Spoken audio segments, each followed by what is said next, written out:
Welcome back, YouTube. Today we're going to be doing the Heart of the Forest. We got Vesper, 2 points into his hero ability, and Rylene, 2 points into her ability, as well as 1 point into the Onslaught. We also have our War Rations and our Scoping Mechanism for the upgrades. Here we go.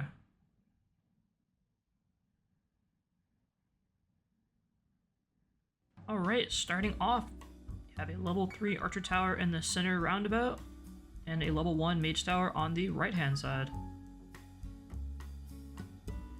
Keeping up with, I'm going to call it tradition at this point, you have armored guys on one lane and guys who have magic resistance, or just generally lots of guys that are not particularly armored on the other side.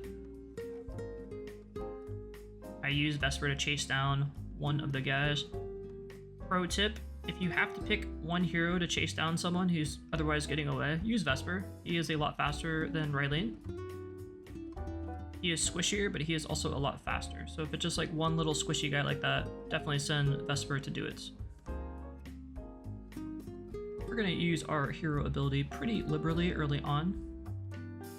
This level, the Heart of the Forest, can be clicked on. Yes, thank you game, talking about magic resistance.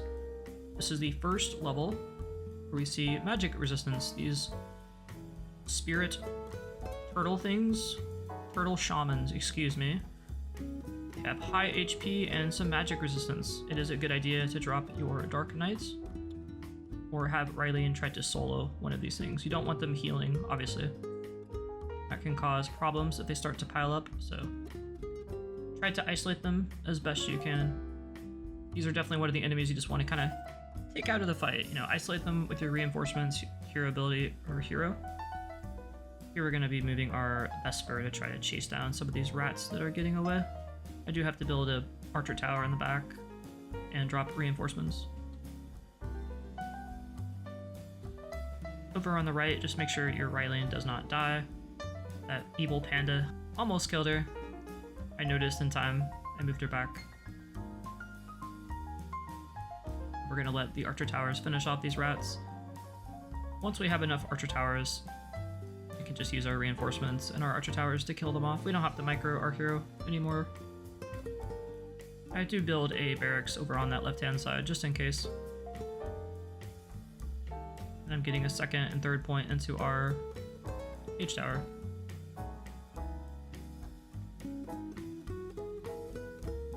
So these vultures are kind of free, especially against the Archer Towers.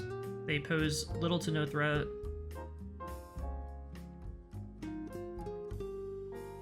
For the Heart of the Forest, you can hold on to it. You don't have to use it. If you see that little exclamation point, it means you can click on the, I don't know what it is, shaman thing, and he will unlock or unleash the heart on the enemies. I would recommend to wait until you actually have a lot of enemies on screen, especially the armored enemies, and then click on it. I used it as soon as I saw it, but there was no point. You can hold on to it and wait till it actually has an effect.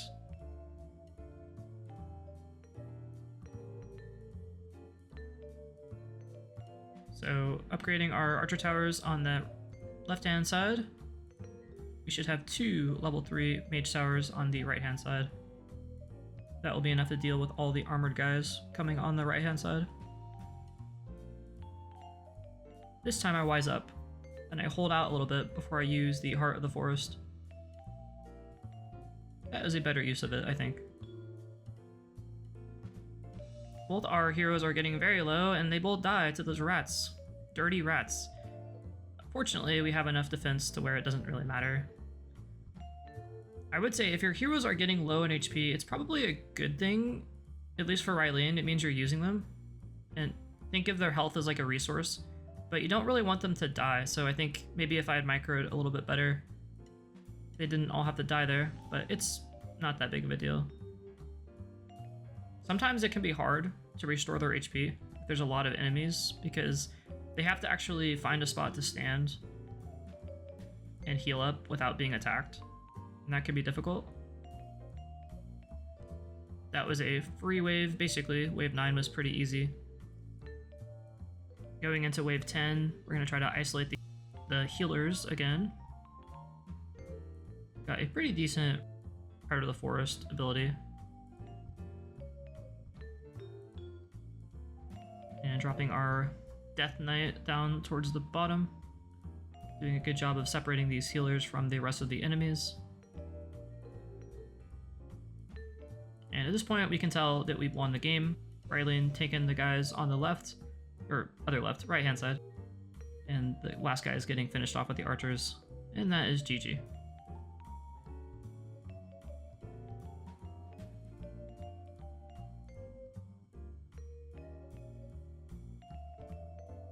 Alright, so as a reward, we get 3 more upgrade points, a new hero, and level 4 archer tower, or towers in general that we can upgrade.